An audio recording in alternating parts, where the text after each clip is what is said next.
Welcome back, guys. Thanks for joining us. This is INX Prime Live. Remember, we are on your screens every single Monday to Friday between the hours of 6 p.m. and 8 p.m. Now, it's important for us to have this conversation, especially when it comes to the Palestine and foreign policy in South Africa. Now, we do know that a lot of your solidarity organizations in South Africa that are part of the BDS movement have actually been calling on members of the GNU to play a very important role when it comes to showing their support and their continuous support for Palestine. Now, there has been a statement that was released on Monday, in particular today, well, yesterday in that sense, just actually requesting that there needs to be a very thick line when it comes to, the stance of Palestine, especially when it comes to South Africa's stance on Palestine. Now, we are going to be chatting to Rina King, who is actually part of the SA Jews for a Free Palestine, which is also a member of the SA BDS Coalition.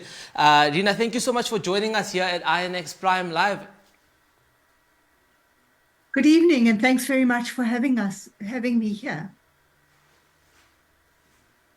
No, it's a pleasure having you. I just want to get into this conversation with you right now. Looking at the SA Jews for a Free Palestine, it's such an important organization.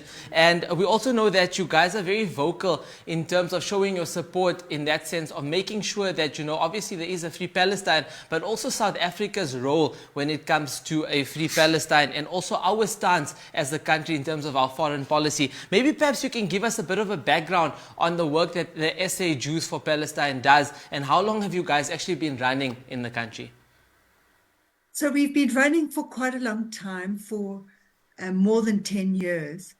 And we started off by being Stop the JNF, the Jewish National Fund, which is a fund that pretends to be a greening project, but actually has been involved since 1948 in ethnic cleansing of Palestine, and continues to fulfill a very negative role in terms of the apartheid in Palestine and trying to ethnically cleanse Palestinians from Palestine.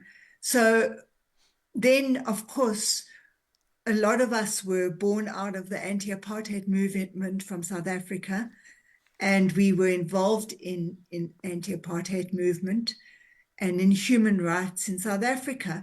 And we are still involved in human rights struggles in South Africa. But since the 7th of October, we have found many Jewish people who did not have a Jewish identity because they rejected Zionism and they rejected the ethnic cleansing, the apartheid, and the settler colonial state of Israel. And so we have grown more than tenfold during this time. And we see it as very important for South Africa to actually do what we have been doing.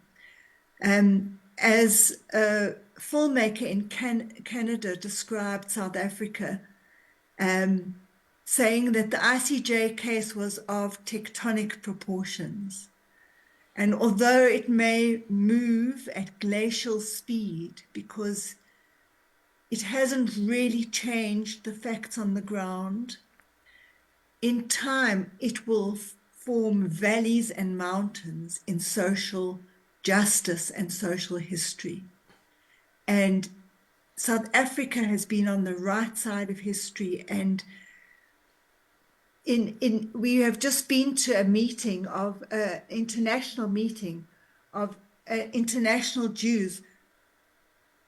Jewish Coalition for Justice in Palestine, and all Jewish organizations, including those within Israel, within apartheid Israel, see the court case and South Africa's leading role in promoting social justice as incredibly important, and they applaud us.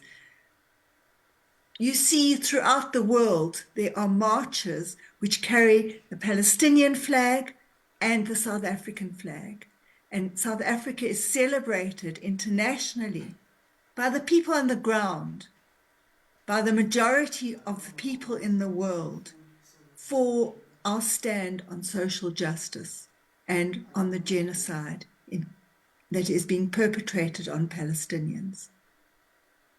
So it is very important that we continue on that role. We've taken a very important position internationally on that, and we are being supported more and more and more by different countries.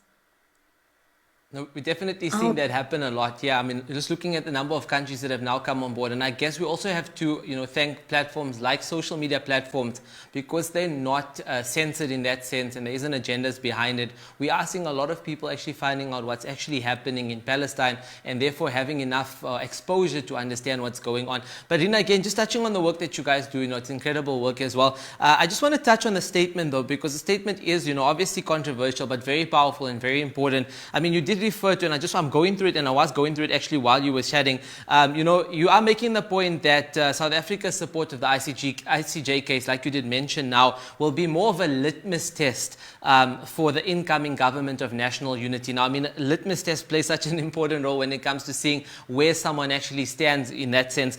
What prompted the release of this statement? Why did you use, such a great description or comparison like a litmus test to describe this GNU?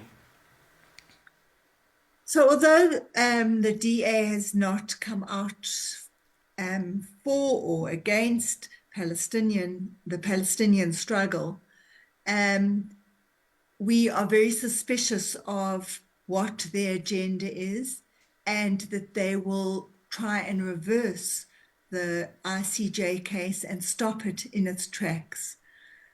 So, as you say, it is a very much a litmus test, because it's not only the human rights in Palestine that South Africa is actually promoting and putting forward. It's actually human rights throughout the world. Because how can we sit and watch a genocide happening and believe that it is the right thing to do? And so we are protecting our own human rights as well, and human rights throughout the world, in actually fighting this genocide. Israel is involved in most dictatorships throughout the world, and they are involved in arms proliferation and policing, that fascist kind of policing throughout the world. South Africa is standing up to that and saying, no more, human rights is more important, and has to be the Geneva Convention, which Israel has actually broken every single convention, and yet the United States still supports it.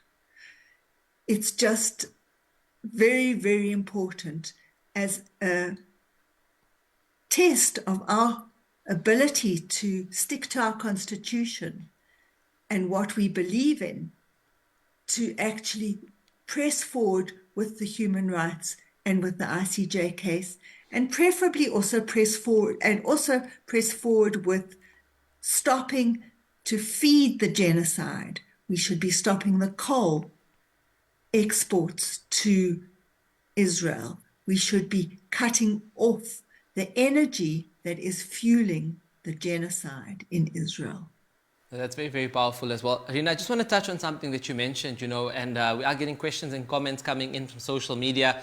I mean, Dimpo actually has a lot to share with us as well. She says that, she actually assumes that the DA, looking at that leaked document, and we don't know if it's alleged or actually factual, but one of the positions that they actually wanted was the Minister of International Relations. And that brings me on to my next point, where we are speaking about our current minister, well, our last minister, which was Naledi Pandor, and she's done such an incredible job, but she definitely championed one concept in particular, and that was the prosecutions of any South African citizens that decide to form part of the IDF and go and support them in Israel. Are you concerned that this might not actually happen or take place under this newly created GNU? Well, the judiciary is independent of our political regime, or our political framework. So we do have trust that our judiciary will carry out its duties in this respect. And watchdogs like the SAJFP, the SA BDS Coalition, other Palestinian support organizations will be watchdogs for ensuring that these court cases get carried out. No, without a doubt. And I mean, just in closing, before we actually let you go, Rina, we are running out of time. I wish we could have a lot more time to chat to you as well. I just wanted to understand, obviously the role of all these different BDS movements and coalitions that have come together, all these different groups that, stand for, obviously, a free Palestine. Why is it important that people in South Africa form part of this movement? If you could chat to our audience right now, and perhaps they're thinking about joining the movements, why do you think it's so important and it's so vital for South African citizens to form part of these various different BDS movements? So we know that international pressure was one of the reasons why we could transition to a democracy without a huge civil war. And we know that international pressure is very important for actually making change within Palestine and making a free Palestine from the river to the sea. So we should be boycotting, especially from your last speaker, McDonald's, and putting pressure on world capital to actually disinvest from Israel and put pressure on Israel. We should be stopping the coal. We should be making sure that none of our investments are invested in arms, the arms industry, especially the Israeli arms industry, the Israeli banks. So disinvesting from Israel. We need to, each and every one of us, boycott organizations that are supporting the genocide, like Hewlett-Packard and other such organizations, and we can all do that together and actually be part of it. As well as, it's very important, this genocide has been grinding on and on and on, but it's actually every single life that is taken is precious. It used to be the moment before a bomb falls, there was a vibrant, living human being, a vibrant child who had a future. And that has been just decimated by these bombs. So it's very important that we have this consciousness and that we protest against it, and that we advise that everybody knows that the majority of South Africans are against this genocide, and that we do not support Germany, we do not support the USA, we do not support the UK, who are fueling the genocide. Rina, that was very powerful. Thank you so much. Thank you for the work that you do, and thank you so much for joining us here at INX Prime Live. Thank you very much for having us. No, you're most welcome, guys. That is Rina King, who is from the SA Jews for a Free Palestine, and she forms part of the South African BDS Coalition. Just sharing with us, her sentiments and her feelings towards the current situation that's happening, but also more importantly, a statement that was actually put out to the public so that the GNU can be aware of it and take recognition of the fact that, South Africa and these different BDS coalition movements want things to stay the same in terms of our foreign policy. Now,